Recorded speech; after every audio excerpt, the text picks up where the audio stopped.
चलिए देखते हैं हम सब जो EQ का जो रूल था वो कितना इम्पोर्टेंट है हमारे लिए और वो अप्लीकेबल होता है BU के लिए भी जो वो रूल है।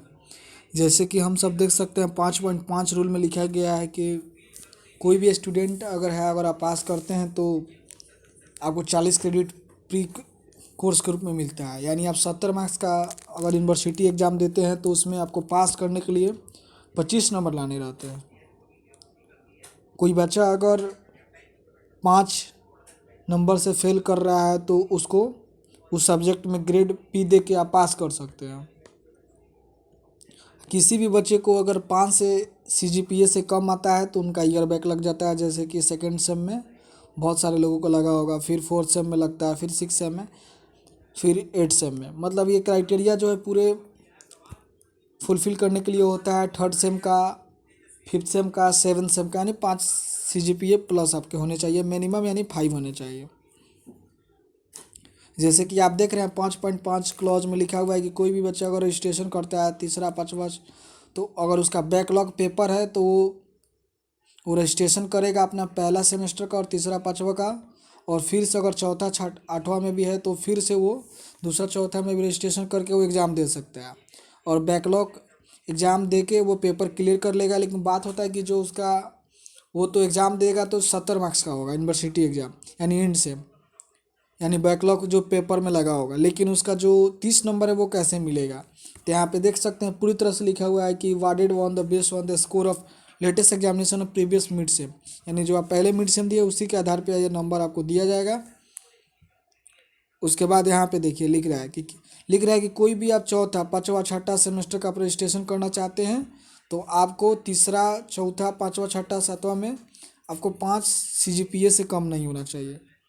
यहाँ पे 5.5 क्लॉज में लिखा हुआ है कोई स्टूडेंट अगर लगातार फर्स्ट सेम का एग्ज़ाम देता है, अगर वो 6 CGPA से कम लाता है तो उसको इंस्टीट्यूट से मतलब निकाल दिया जाएगा।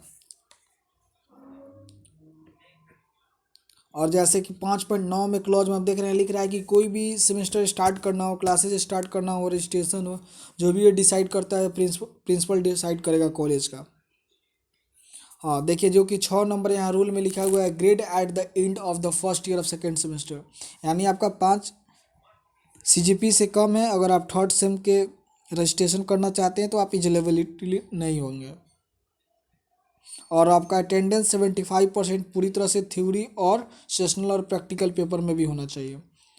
10% आप अटेंडेंस के लिए मेडिकल का यूज कर सकते हैं, मेडिकल अथॉरिटी का अलाउ है यहाँ पे।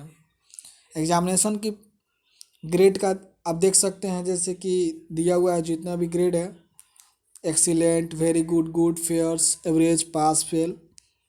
उसके बाद इसका मेन है फार्मूला। जैसे कि बहुत लोगों को SGPA नहीं निकालने आता है। जैसे कि आप जिस सेमेस्टर का निकालते हैं course credit into GPA for the all the course, और total number of credit in present semester, यानी जो आपका प्रेजेंट है। वही अगर बात करें CGP का तो सेम यहाँ भी वही होता है, core all the semester course credit into GPA for all the points, यानी जितने भी आप SGPA लाते हैं और टोटल नंबर ऑफ समेसन लेके आप निकाल सकते हैं।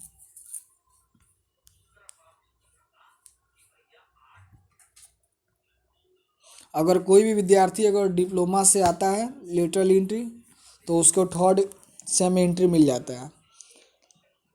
उसके मतलब जो थ्योरी के मार्क्स होंगे, फाइनल जो रिजल्ट होगा डिप्लोमा का, वो टोटल 53 क्रेडिट रिक्वायरमेंट किया जाएगा फर्स्ट सेकेंड सेम के लिए under the regular semester scheme. यानी जो रेगुलर सेमेस्टर स्कीम होगा उसके अंदर में फर्स्ट सेकेंड सेमेस्टर का निकाल के 53 क्रेडिट, उसके बाद इंडिविजुअली करके स्टूडेंट का फ्यूचर मार्क्स थ्योरी कर लिया जाता है। यहाँ पे देख रहे हैं पूरी तरह से लिखा हुआ है कि जो अभी भी आप BTech क्वालिफाई करना चाहते हैं ऑन रेगुलरिटी, तो आपको पूरी तरह से हर पेपर को क्लियर करना होगा और आपको मिनिमम ग्रेड जो होना चाहिए सब्जेक्ट में या P होना चाहिए। जैसे कि आप देख रहे हैं कि अगर आप पाँच से अधिक लाते हैं तो आपकी पूरी तरह से डिग्री कंप्लीट हो जाएगी, उसके बाद आपको डिग्री अवार्ड किया जाएगा। और यहाँ पे क्राइटेरिया की बात करें तो आप देख सकते हैं एग्जाम पैटर्न जो हमारा है, थ्योरी में दो तरह का परीक्षा होता है, जैसे कि इंटरनल एग्ज़ाम होता है, एक एक्सटर्नल एग्ज़ाम होता है, जो कि टोटल 30 मार्क्स के होते हैं, जिसमें 5 number attendance, 5 number class test assignment. अब 20 नंबर मिड सम जो परीक्षा 2 घंटा में होता है, यानी आपके कॉलेज में ही होता है। और वो जो टीचर पढ़ाया होते हैं वो क्लास में उसी से क्वेश्चन पूछा जाता है। यूनिवर्सिटी एग्ज़ाम 70 मार्क्स का होता है, जिसमें आपको पास करने के लिए 25 मार्क्स का हो सकता है, यानी आपका ग्रेड P लग जाएगा, वहाँ पे आप पास हो जाइएगा। बात करें 20 मार्क्स का, तो 5 मार्क्स क्लास अटेंडेंस का, 5 मार्क्स क्लास परफॉर्मेंस का, और इंटरनल वाइवा 10 मार्क्स का, यानी टोटल होकर 20 होगा। अब बच गया 30 एक्सटर्नल का, प्रैक्टिकल का, तो उसमें आपको 20 नंबर रिटेन फॉर्मेट में जो आपका प्रैक्टिकल एग्ज़ाम होगा कॉलेज में, और 10 नंबर का वाइवा। आप देख सकते हैं कैसे मतलब आपके मार्क्स में जो भी आप परसेंटेज निकालना चाहते हैं, कौन सा लेटर ग्रेड से आप निकाल सकते हैं। जैसे कि आप सब देख सकते हैं कौन कौन ब्रांच फ़िलहाल बिहार इंजीनियरिंग में कॉलेज में चल रहा है, जो कोर्स है। उसके बाद ये सब बात हम लोग कर चुके हैं, क्या क्या रूल कंडीशन है उनका। और जैसे जो हम बात कर रहे थे कि यहाँ पे लिखल है कि जो first year student on current regularity to AQ subsequent adept to Bihar Engineering University Patna directly read class to 8.8, जो हम बताया जिसका लगातार कम आता है वो इंस्टीट्यूट से निकल जाएगा। उनको कॉलेज की तरफ से लिविंग सर्टिफिकेट दे दिया जाएगा, और वो सेकेंड ईयर के लिए प्रमोशन नहीं मिल पाएगा उनका, और उनका BTech कंप्लीट होने का 7 साल भी लग सकता है।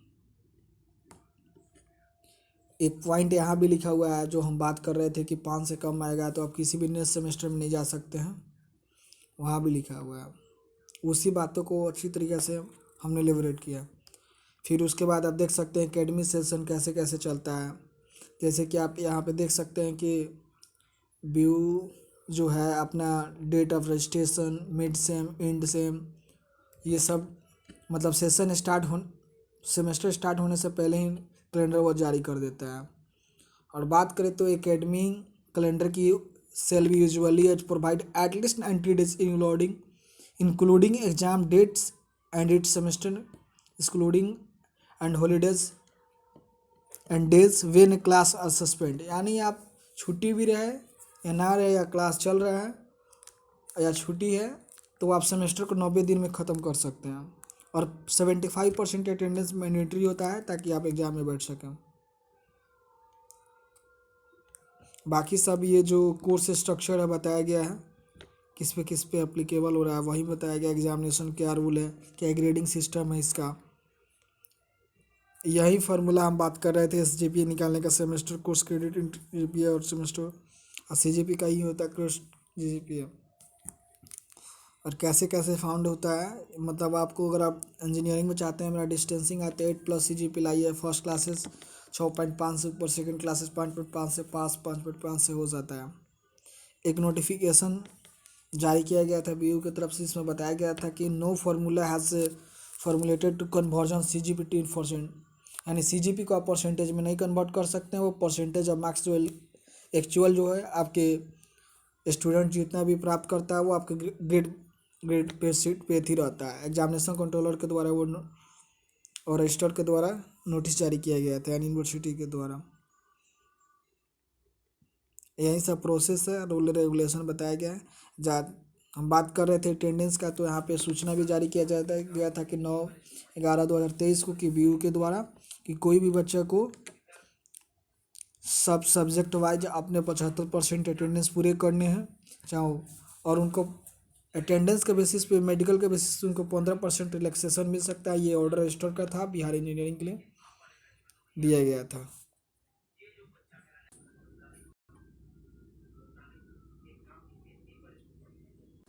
वीडियो लंबा हो जाएगा, लेकिन आप यहाँ पे देख सकते हैं how to write answer sheet Bihar engineering semester exam. तो मतलब आपको पूरे रूल बताया गया है कि फर्स्ट पेज पे ऑब्जेक्टिव टाइप क्वेश्चन को सॉल्व करें, चाहे वो वेरी शॉर्ट हो चाहे वो MCQ हो। Answer to be write a point wise proper explanation, उसी तरह से पूरे पॉइंट्स दिया हुआ है। सबसे मेन जो अंडरलाइन किया गया स्केल से ही आप डायग्राम को नीट एंड क्लीन बनाएं और 5 क्वेश्चन अटैम्प्ट करें।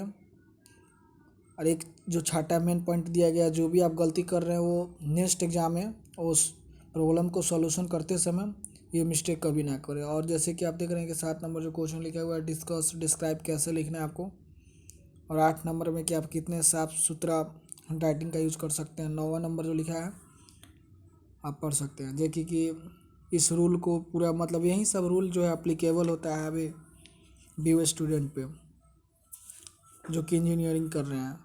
मेनली क्लॉज है 2.2, 2.5, 5.5। उसके बाद पूरे रूल्स इसमें दिए गए हैं। और उसके बाद 5.7, 5.8, 6 क्लॉज, 5.6 क्लॉज, 7 का बी, और 8 का ए मतलब बी। इसमें लिखा हुआ है कि अगर पूरी तरह से 5 CGPA आते हैं ईयर वाइज, यानी फर्स्ट सेकेंड थर्ड तो फोर्थ, तो आप एलिजिबिलिटी हो जाएगी, आपकी डिग्री अवार्ड कर दी जाएगी। और यहाँ भी देख सकते हैं कि आप 3 महीना में कैसे स्ट्रेटजी बना के आप पढ़ाई कर सकते हैं तो कि आपका 9 CGPA प्लस आ सके। How to prepare to semester exam Bihar engineering, पूरे रूल कंडीशन इसमें दिया हुआ है।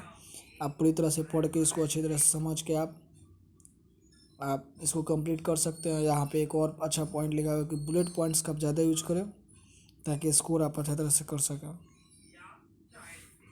और स्टडी प्लान ज़रूर बनाएं ताकि आप उसको पूरी टाइमली तरह से सिलेबस को 70 से 80% आप कंप्लीट कर सकें। और लैब अटेंड ज़रूर करें।